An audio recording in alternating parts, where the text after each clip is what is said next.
नमस्कार, मैं कुमार सुमन आप सभी का हार्दिक स्वागत करता हूं आपके अपने YouTube चैनल स्टडी जोन पर। दोस्तों, पिछली कक्षा में हम लोगों ने कारक प्रकरण के अंतर्गत कर्म कारक से संबंधित तथ्यों का अध्ययन किया था। हम लोग कारक प्रकरण की इस सीरीज में 4 सूत्रों को पढ़ चुके हैं। पहला जो सूत्र था वो था कर्तुरीप्सित तमं कर्म। दूसरा जो हम लोगों ने पढ़ा था वो था तथा युक्तम चानिप्सितम। पिछले वीडियो में हम लोगों ने पढ़ा था अधिसिंस्थासाम कर्म और उपान्वध्यांग वशः। इन सूत्रों को यदि आपने नहीं पढ़ा है तो इस चैनल को सब्सक्राइब करके इस चैनल पर जो वीडियो उपलब्ध कराए गए हैं उन वीडियोज़ को देख लें और इस कक्षा को आप देखें तो पीछे की सारी बातें समझते हुए आप इस चैप्टर को पूरी अच्छी तरह से समझ पाएंगे। आज हम लोग पढ़ेंगे प्रत्यनुधिक निकषांतरांतरेण यावद् भी। यह सूत्र है प्रत्यनुधिक निकषांतरांतरेण यावद् भी। इसमें बहुत सारे शब्द हैं। प्रति, अनुधिक, निकषा, अंतरा, अंतरेण और यावत। यावद् भी यह तृतीया बहुवचन में है, ठीक ना। तो प्रति, अनुधिक, निकषा, अंतरा, अंतरेण, यावत इन शब्दों के योग में द्वितीया विभक्ति होती है, यह तात्पर्य है। क्या अर्थ है इसका? प्रति, अनुधिक, निकषा, अंतरा, अंतरेण, यावत इन शब्दों के योग में द्वितीया विभक्ति होती है। समझिए, मैंने पिछली वीडियो में चर्चा किया था कि विभक्ति 2 प्रकार की होती है, कारक विभक्ति और उपपद विभक्ति। तो आज घड़ी आ गई है कि कारक विभक्ति और उपपद विभक्ति को समझा जाए। इससे पहले कर्म कारक में हमने जितने सूत्र पढ़े उन सूत्रों में मैंने क्या पढ़ाया आपको कि इसे कर्म कहते हैं और कर्म होने के कारण इसमें द्वितीया विभक्ति होती है। मतलब कर्म कारक होने के कारण द्वितीया विभक्ति हुई, ठीक, पिछले सूत्रों में। परंतु यहाँ गौर कीजिएगा, यहाँ मैंने ऐसा कुछ नहीं कहा कि यहाँ कर्म कारक होगा और कर्म कारक होने के कारण द्वितीया विभक्ति होगी। ऐसी स्थिति यहाँ नहीं बन रही है। यहाँ कह रहे हैं इन शब्दों के योग में, मतलब किसी शब्द के, किसी पद के सानिध्य होने के कारण, किसी पद के समीप में होने के कारण इसमें विभक्ति लग रही है। किसी पद के समीप में होने के कारण यह विभक्ति लग रही है। और उपपद विभक्ति का अर्थ ही यही वही है। उपपद अर्थात पदस्य समीपम, उपपदम पदस्य समीपम। किसी पद के समीप में होने के कारण जहाँ विभक्ति लगती है वहाँ उपपद विभक्ति कहते हैं। फिर से समझ लीजिए, कारक संज्ञाम पुरस्कृत्य, कारक संज्ञाम अवधार्य कस्यापि विभक्त्याः प्रयोगम क्रियते चेत तत्र कारक विभक्ति ही भवति। अर्थात किसी कारक संज्ञा दे करके, किसी को कोई कारक संज्ञा दे करके, यह कर्ता कारक है इसलिए प्रथमा विभक्ति होगी, यह कर्म कारक है इसलिए द्वितीया विभक्ति होगी, ये करण कारक है इसलिए तृतीया विभक्ति होगी। ऐसा कारक मान करके जब उसमें वैसी विभक्ति लगाई जाएगी तो उसको कहेंगे कारक विभक्ति। आप लोग नोट कर लीजिएगा, कारक संज्ञा होने के कारण यदि उसमें कोई विभक्ति लगाई जाती है तो उसको कहते हैं कारक विभक्ति, ठीक। परंतु उपपद विभक्ति क्या है? तो कहेंगे कि किसी पद के योग में होने के कारण, किसी पद से युक्त होने के कारण, किसी पद के सानिध्य में होने के कारण बिना कारक संज्ञा किए कोई विभक्ति जब लगती है तो उसको कहते हैं उपपद विभक्ति। तो द्वितीया विभक्ति का जो अब तक हमने 4 प्रयोग पढ़ा पिछले वीडियोज में, वह था कारक विभक्ति, ठीक है। वो कौन थी? कारक विभक्ति थी। क्यों? क्योंकि वहां पर कारक संज्ञा करने के बाद पहले पकड़ते थे कि ये कर्म कारक है, यहाँ पर कर्म कारक है और कर्म कारक होने के कारण इसमें द्वितीया विभक्ति होगी। लेकिन यहाँ पर क्या है? कर्म कारक नहीं होगा लेकिन द्वितीया विभक्ति होगी। क्यों? तो इन शब्दों के योग के कारण, प्रति, अनुधिक, निकषा, अंतरा, अंतरेण, यावत, इन शब्दों का योग जिसके साथ होगा ना उसमें द्वितीया विभक्ति का प्रयोग हम कर देंगे। उदाहरण देख लीजिए और इन शब्दों का अर्थ क्या है, प्रयोग कैसे होगा, ये समझ लीजिए।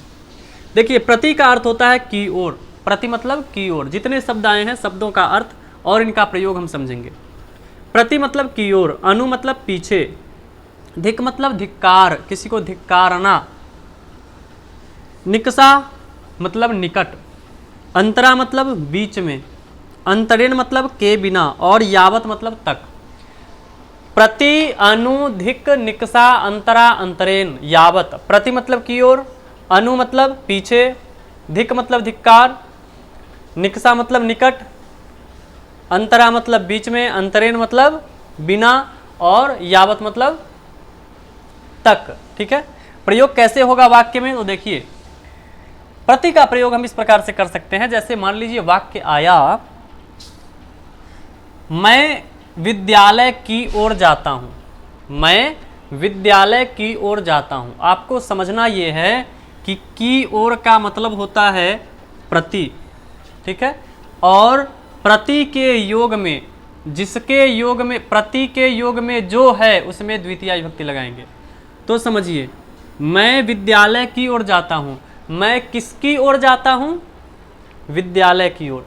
मैं किसकी ओर जाता हूं, विद्यालय की ओर। तो जिसकी ओर उसमें द्वितीय विभक्ति। मैं का हो जाएगा अहम, विद्यालय की ओर, तो जिसकी ओर उसमें द्वितीय विभक्ति। तो लगा दीजिए यहां पर अहम विद्यालयम, और की ओर का मतलब प्रति, तो अहम विद्यालयम प्रति गच्छामि, अहम विद्यालयम प्रति गच्छामि, अहम विद्यालयम प्रति गच्छामि। प्रति के योग में यहां पर द्वितीय विभक्ति लग गई। किस सूत्र से, प्रत्यनुधिक निक्षांतरांतरेण यावद भी से। शिष्य गुरु के पीछे जाते हैं, शिष्य गुरु के पीछे जाते हैं, शिष्य किसके पीछे जाते हैं, पीछे मतलब अनु, अनु के योग में द्वितीय विभक्ति। किसके पीछे, तो जिसके पीछे उसमें द्वितीय विभक्ति। शिष्य गुरुम गुरुम अनुगच्छति, ठीक है, शिष्य गुरुम अनुगच्छति। ठीक, धिक के योग में कैसे होगा, तो जिसको धिक्कार देना हो ना उसमें द्वितीय विभक्ति लग जाएगी।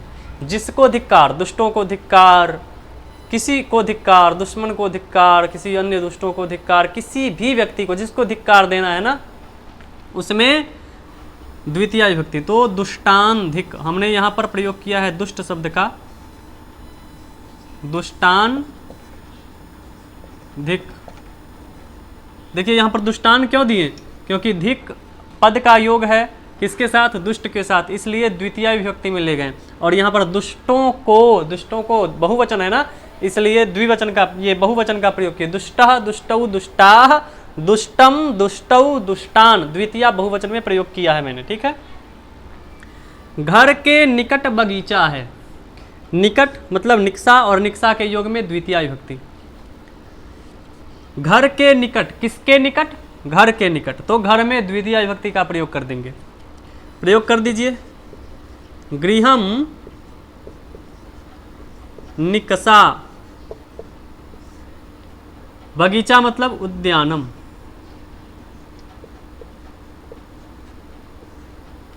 अस्ति।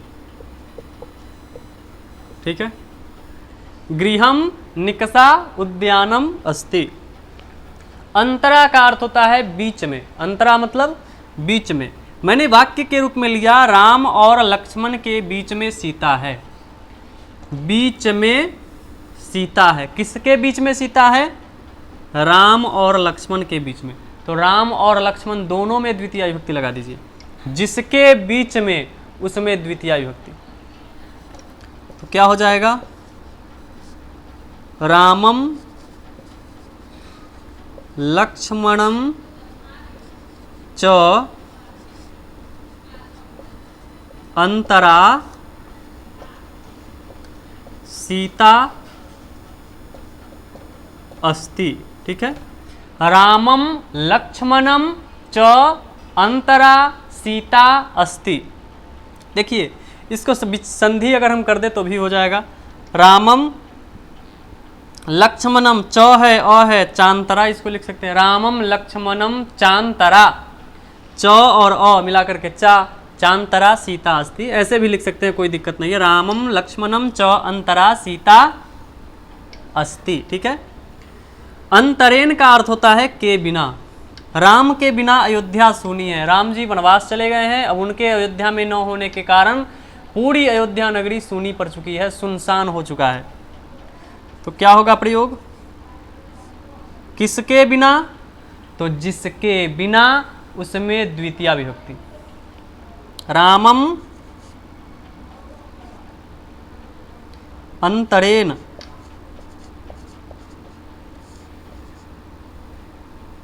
अयोध्या, रामम अंतरेन अयोध्या शून्या, ठीक है। रामम अंतरेन अयोध्या शून्या, यावत मतलब तक। अब तक के योग में द्वितीय विभक्ति का प्रयोग कैसे होगा, तो प्रयोग करेंगे यह सड़क घर तक जाता है। यह सड़क, मान लीजिए कोई सड़क है, आप कहीं जा रहे हैं, कोई व्यक्ति कहा पूछा आपसे कि ये सड़क कहाँ तक जाती है, तो ये सड़क हाईवे तक जाती है, या फिर ये सड़क शहर तक जाती है, ये सड़क मेरे घर तक जाती है, ऐसा प्रयोग हम लोग करते हैं ना। तो प्रयोग आएगा कैसा, यह सड़क घर तक जाता है, मतलब अयम मार्गः, अयम मार्गः, अच्छा कहाँ तक जाती है, तो जिसके योग में तक, जिसके योग में यावत, उसमें द्वितीय विभक्ति। कहाँ तक, गांव तक, घर तक, गृहम यावत, ठीक है, गच्छति याति वा, ठीक है। ऐसा प्रयोग हम लोग करेंगे। तो समझ में आया कि इसका प्रयोग कैसे होगा। प्रति, अनुधिक, निक्सा, अंतरा, अंतरेण, यावत, इन शब्दों के योग में द्वितीय विभक्ति का प्रयोग होगा। ध्यान रहे सिर्फ इसका प्रयोग करेंगे तो, ठीक ना। जैसे मान लीजिए ये निक्सा है, घर के निकट बगीचा है, ऐसा हम लोग प्रयोग किए, और सोचेंगे कि निकट का तो समीप भी होता है, निक्सा भी होता है, तो हम निक्सा का प्रयोग न करके समीप कर देते हैं, तब द्वितीय विभक्ति नहीं होगी। निक्सा शब्द के योग में द्वितीय विभक्ति होगी, ठीक ना। निक्सा शब्द यदि होगा, प्रयोग करेंगे, तभी उसके योग में द्वितीय विभक्ति होगी। अगर निक्सा के जगह पर हम समीपे का प्रयोग करें, तब षष्ठी विभक्ति हो जाएगी। गृहस्य समीपे उद्यानम अस्ति, ऐसा प्रयोग होगा। जितने शब्द दिए गए हैं, उन शब्दों के प्रत्यक्ष प्रयोग होने पर ही द्वितीय विभक्ति का प्रयोग होगा, ऐसा सिद्ध हुआ। आप उदाहरण समझें। अब आप लोगों को करना क्या है कि इसी आधार पर 5-5 वाक्य आप लोग बनाइए और सही कीजिए, ठीक है। उसको समझिए कि यहाँ पर ये उदाहरण के आधार पर आपको ये सारी बातें समझ में आई कि नहीं आई। अगर समझ में नहीं आई तो कमेंट के माध्यम से आप हमसे संपर्क कर सकते हैं कि कहाँ पर आपको प्रॉब्लम हो रहा है, हम फिर से उसको समझाने का प्रयास करेंगे, या फिर इस वीडियो को आप दोबारा देख लीजिए, निश्चित रूप से सारी बातें स्पष्ट हो जाएंगी। तो आप लोग स्क्रीनशॉट ले लीजिए, ठीक है।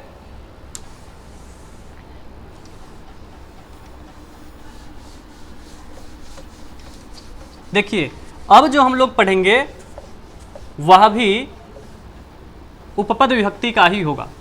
कारक विभक्ति और भी बहुत सारे हैं, लेकिन मुख्य रूप से अभी की जो ये कक्षा चल रही है वो 10वीं वर्ग तक के छात्रों को ही ध्यान में रख करके ली जा रही है, ठीक ना। तो 10वीं वर्ग तक के लिए यह पर्याप्त है, इसलिए मैं इससे ज़्यादा आगे नहीं बढ़ रहा हूँ, ठीक है। और अब हम लोग पढ़ेंगे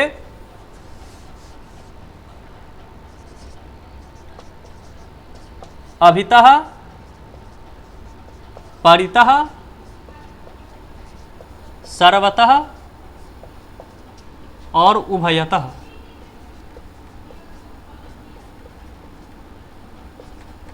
के योग में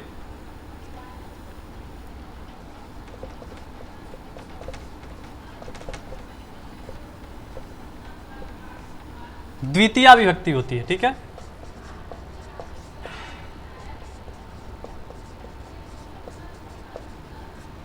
अब इसका अर्थ क्या है तुम समझिए।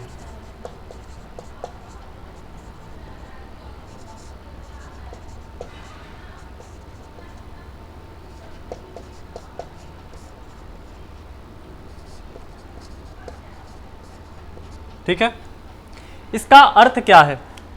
तो अभितः का अर्थ होता है दोनों ओर। इस सूत्र में आपको 4 पद आए, अभितः, परितः, सर्वतः, उभयतः। इन 4 पदों का यदि प्रयोग हो, यदि अभितः का प्रयोग हो, उभयतः का प्रयोग हो, सर्वतः का प्रयोग हो, परितः का प्रयोग हो, तो इन शब्दों के प्रयोग जिसके साथ होंगे उसमें द्वितीय विभक्ति का प्रयोग होगा। इन शब्दों का अर्थ क्या है? तो अभितः का अर्थ होता है दोनों ओर, इसी प्रकार उभयतः का अर्थ भी होता है दोनों ओर। परितः का अर्थ होता है चारों ओर, और सर्वतः का अर्थ भी होता है सभी ओर। इसी सेंस में ले सकते हैं इसको भी। ठीक है, वाक्य कैसे बनेगा? तो अभितः अर्थात दोनों ओर, घर के दोनों ओर सड़क है, सड़क के दोनों ओर वृक्ष हैं, नदी के दोनों ओर वृक्ष हैं, गांव के दोनों ओर नदियां हैं, ऐसा प्रयोग आता है ना। तो इन सभी वाक्यों का अनुवाद कैसे बनेगा ये हम लोग इससे समझेंगे। ठीक है, घर के चारों ओर बच्चे खेल रहे हैं, इन सब प्रकार का अनुवाद कैसे बनेगा वो हम लोग देखते हैं। घर के दोनों ओर सड़क है। ठीक है, घर के दोनों ओर सड़क है। किसके दोनों ओर सड़क है? घर के दोनों ओर सड़क है। तो जिसके दोनों ओर उसमें द्वितीय विभक्ति प्रयोग कैसे होगा? गृहम, गृहम अभितः, गृहम अभितः मार्गाः सन्ति। देखिए इसमें जो मार्गाः सन्ति, मार्गः अस्ति, मार्गौस्तः, ये अपने प्रयोग के आधार पर आप लिख सकते हैं, यूज कर सकते हैं इसका। ठीक है, आप अपने किस रूप में आप इसको प्रयोग करना चाहते हैं ये निर्भर करता है। जैसे मान लीजिए घर के दोनों ओर मार्ग है, एक ही मार्ग अगर ऐसे करके घुमा होगा, अगर एक ही मार्ग ऐसे करके गया और ये बीच में घर है, तो आप मार्गम अस्ति लिख सकते, मार्गः अस्ति लिख सकते हैं। ठीक है, गृहम अभितः मार्गः अस्ति ऐसा भी प्रयोग कर सकते हैं। एक रास्ता इधर से गुजरा, एक रास्ता इधर से गुजरा, तो आप मार्गौस्तः भी लिख सकते हैं। ठीक है, लेकिन बहुत सारे मार्ग गए हुए हैं, इधर गया हुआ है, इधर गया हुआ है, कोई इधर गया हुआ है, ऐसा मार्ग गया हुआ है, तो आप लिख सकते हैं मार्गाः सन्ति।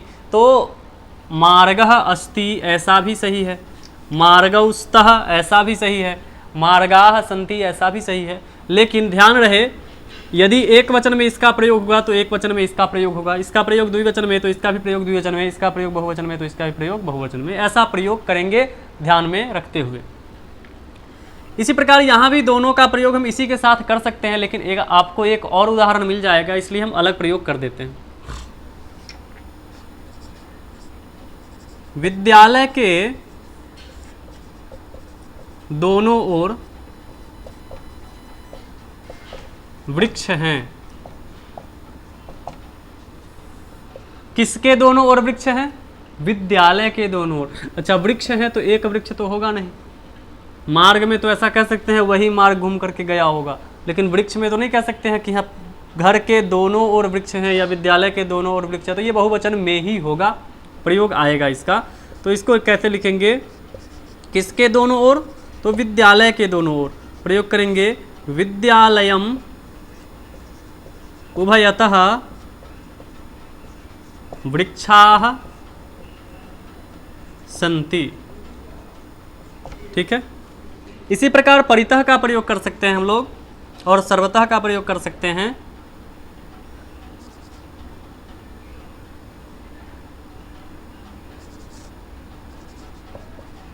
उद्यान के चारों ओर बच्चे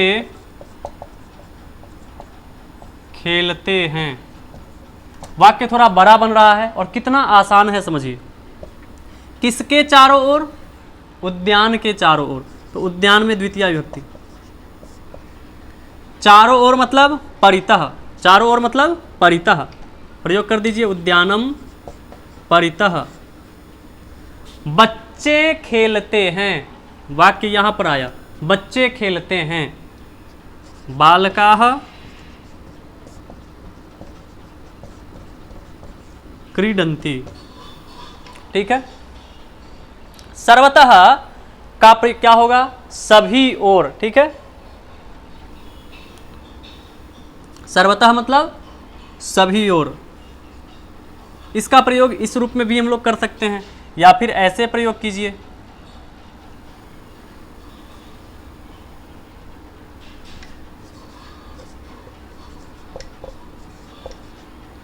विद्यालय के सभी ओर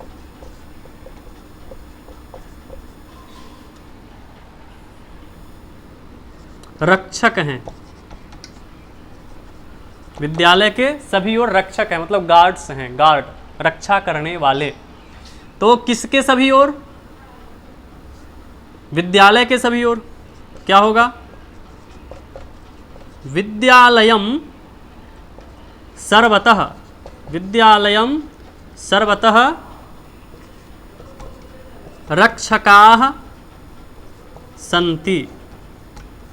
ठीक है, विद्यालय के सभी ओर क्या हैं? रक्षक हैं। तो विद्यालयम सर्वतः रक्षकाः सन्ति, ऐसा प्रयोग हम लोग कर लेंगे। तो हमने देखा अभितः परितः सर्वतः उभयतः के योग में द्वितीय विभक्ति का प्रयोग होता है। अभितः उभयतः परितः सर्वतः का उदाहरण भी हम लोगों ने देखा, और इस पर आधारित वाक्य आप लोग बनाइए। जहां समझने में दिक्कत हो रहा है वीडियो को फिर से देखिए, और आप इस वीडियो को अपने दोस्तों के साथ शेयर कीजिए ताकि आपके दोस्त भी लाभान्वित हो सके इस कक्षा के साथ। आप वीडियो में लास्ट तक बने रहें, इसलिए बहुत बहुत धन्यवाद।